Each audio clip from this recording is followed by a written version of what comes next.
As soon as you step into the Peterson Automotive Museum's totally awesome 80s and 90s exhibit, the unmistakable sound of 80s hits pours from the speakers. At the bottom of the stairs, a pristine white Lamborghini Countach is waiting.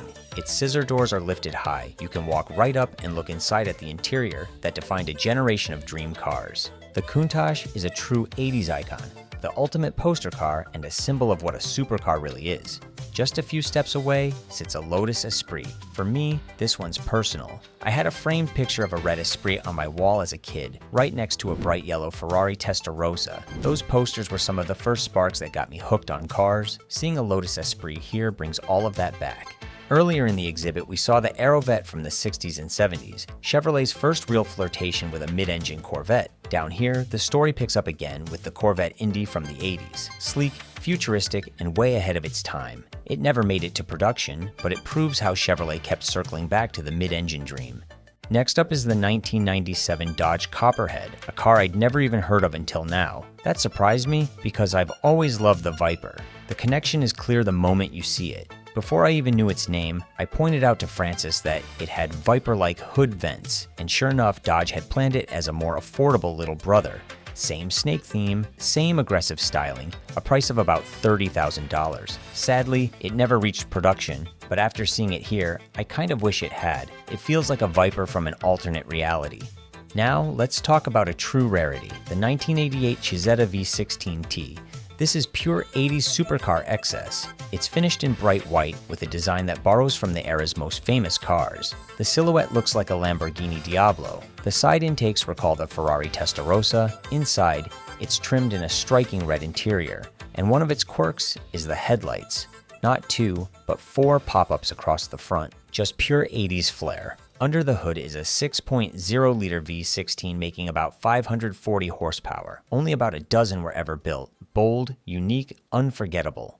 Moving through the exhibit, there's a beautiful 1995 GTR, a lineup of 90s sport bikes like the Kawasaki Ninja, even a one-off Mercedes Lotex C1000 built to produce 1,000 horsepower, and a purple Vector that made me geek out immediately.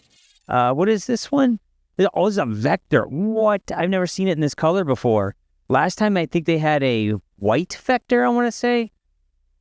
These have always been interesting cars to me. I believe they're American. Didn't make a lot of these, and I believe they had a problem where they were lighting up on fire. Very expensive, so obviously that's not going to help sales. If they light up on fire often, you're not going to want to spend the money on something like that. That's going to be such a financial risk. So this is a 1996. Cost-saving measures led to the extensive use of Lamborghini Diablo components, saying. So the engine was a Lamborghini V12. It was $189,000, approximately $385,000 in today's money. This is kind of cool. 1981 DeLorean, but it is gold. So just to pop in here real quick, after filming this, I did a little bit of research and found out that this gold DeLorean is actually part of a super limited run that American Express offered back in 1980. They were advertised through their catalog, and they intended to sell up to 100 of these 24-karat gold-plated DeLoreans at about $85,000 each. In reality though, only 2 were actually sold through that promotion, and a third one was assembled later from spare parts. So yeah, this thing you're looking at isn't just flashy, it's one of only 3 in existence, basically a golden time machine unicorn. Next up, we have one of the pop culture highlights of the entire exhibit, the actual prop DeLorean from Back to the Future Part 1. Fully tricked out and ready to time travel, complete with glowing time circuits and a flux capacitor. Nearby is a 1982 Pac-Man hot rod, chrome engine, wide rear tires, glitter-speckled paint. It's loud, over the top, and completely perfect for the era. Finally, one of my favorite sections, the gaming display. It shows the evolution of car video games that so many of us who grew up in the 80s and 90s played for hours. These games helped fuel our love for cars, and seeing them laid out here was a nostalgic trip all its own. This is the last room in the Totally Awesome. You see lots of toy displays. Lots of different things mixed with artwork, and we'll go around. There's a lot of people here, but you could just see all the different influence in pop culture from the 80s, just toys and stuff that kids played with that, you know, if you figure you're talking about the 80s now, most of the people are in their 40s, 50s, and they're at the age where they can afford to buy cars, and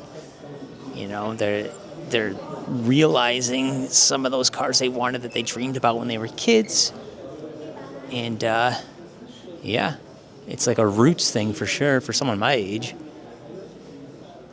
Oh, I remember these things people had. It's a gigantic version. Okay, so this is kind of funny. Their artwork with like the different toys and things mixed in. You have the Queen up there. Oh, look at they're playing with Hot Wheels way up there. It's kind of hard to get. It's way up. Whoa, look at this thing. Remember? Oh, yeah, the race car beds kids had. That's pretty cool. My friend who lived across the street had a race car. Here's another piece of art that is made out of tire. Trying to keep it centered here. It's shaggy. You can see the tires down at the bottom. And they also have these bookshelves with gumball dispensers that have cars in it. And then there's this American flag made out of a bunch of different toy cars in the Hot Wheels Matchbox scale. I think that's considered 1/64. Now we get to go to the vault. Yes, let's go to the vault.